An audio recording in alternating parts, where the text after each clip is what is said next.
Hi everyone. So let's now talk about another interesting DP problem that is called Wine's problem. So in this problem you are given a array of wine bottles which basically denote the prices of wines, right? In the first year, right? So what is given is this is a array of prices corresponding to the ith bottle, right? So this is P of I, which denotes the price of ith wine, right? So let's say this array is nothing but P and price of ith wine, right? So this is the initial price. So it is given that you can sell wines from extreme ends, right? So in 1 year you can sell one bottle. Okay, so which bottle you can sell, that would be either the extreme left, okay, so last bottle or the first bottle, right?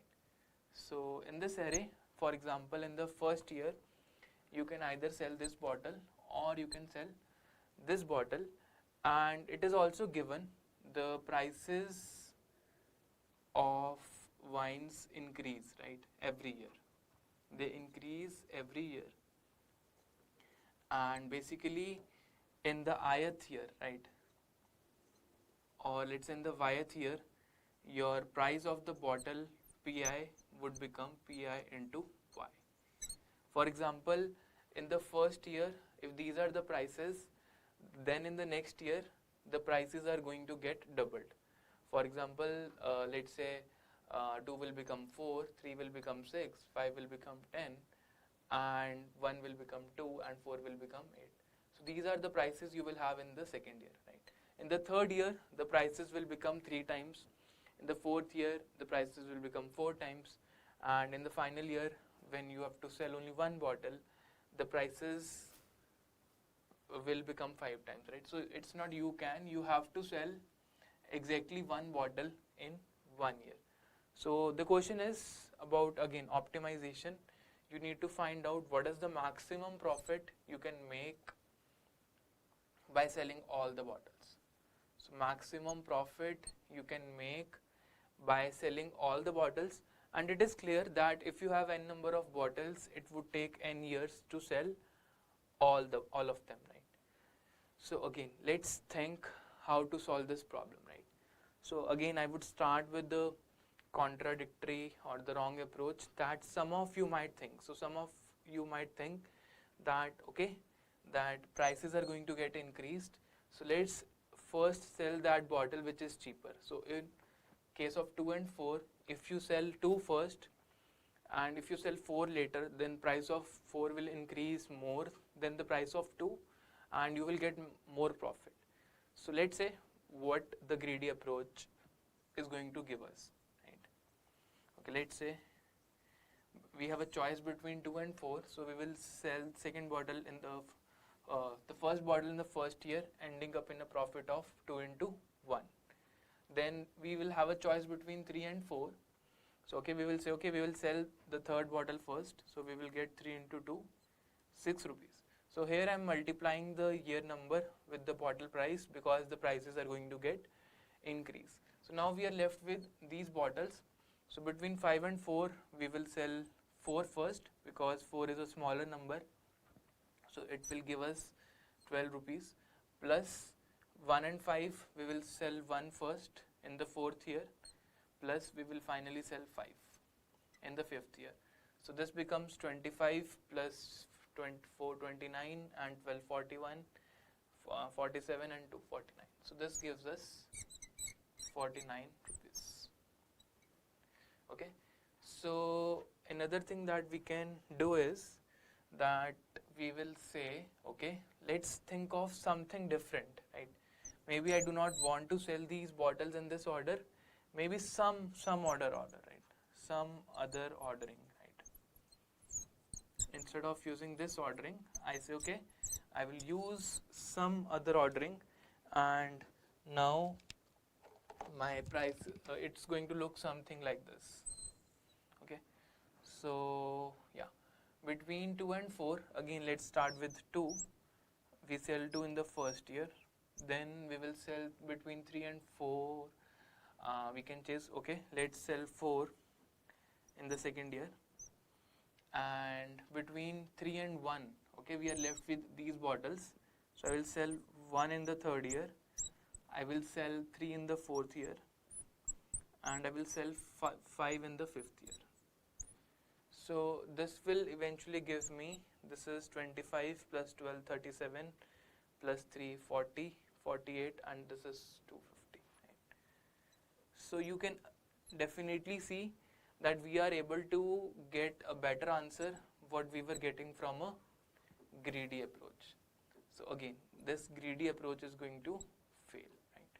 So personally, if I would have given this question, I would start straightway from a DP approach, because this is something that is intuitive, right? So in greedy, it might be possible that if you sell this bottle or this bottle first, it also affects how the other bottles are going to be sold, right? So you have to think recursively what are the consequences of what would be the effect on the bottles which are inside this, right? So again, I would not suggest a greedy solution for this. You will have to start it using a recursive or a DP approach, right? Okay, now let's think about how we can formulate a recursive or a brute force or a DP solution in this case, right? So thing is, we do not know which bottle to sell. So we have a confusion between this bottle and this bottle. So what will DP do? It will say, okay, try out both the choices, right? So let's say there is a function f, and we give this array to this function. Okay, we have I, we have j, and we also have an array, right? So, but array is not a part of the state of DP. So what I can do, I need to sell the bottles from the ith index till the jth index. Tell me what is the maximum profit you can make by selling out these two bottles, right? So if I had to break down this, I would think, okay, the first option is that, okay, I will sell this bottle which will give me a profit of AI into, sorry, P of I into whatever is the year that is going on, right? Let's say the current year is Y, plus the remaining profit I will get from by selling these bottles, right? So this remaining profit can be achieved by making a call on a function in which I is I plus 1 and j is j. That's it, because this is now a sub problem, right?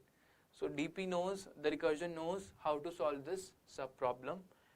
Or I could say I can sell the last bottle first into whatever is the year that is going on, plus the profit I can make by selling out bottles from I to j minus 1 in the remaining years, right? Okay, let me add one more variable here. Let me say, okay, we also know what is the current year, right? So when we will sell the remaining bottles, the year will start from y plus 1, and this is also y plus 1, right? Okay, so this is what is going to happen, right? And we are going to take a maximum, right? So the one which gives us maximum profit, not only looking at the current step, we are also looking at what happens afterwards, right? So this is what DP is going to do, right? So if you think about of a greedy solution, it looks at what is locally optimum, right? But if you think of DP, it sees the entire consequences, what is going to happen till the last, right? So it looks at your globally optimum solution, right? So it gives you the global optimum, right? Which gives you the DP approach, right? So again, once you draw these states, you will find out that there are many states which have same values of I and j, right? So let me say that, okay, you have array here 0, 1, 2 and 3.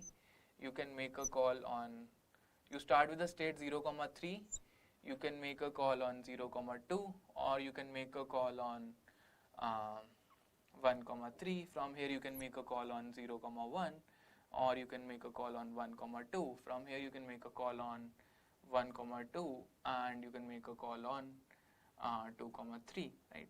So once you draw this diagram, and you will see that there are certain states which are getting overlapped. So this is one state, right? And clearly you can see this follows an optimal substructure. If you know the answer for this state and this state, you can compute the answer for this state, right?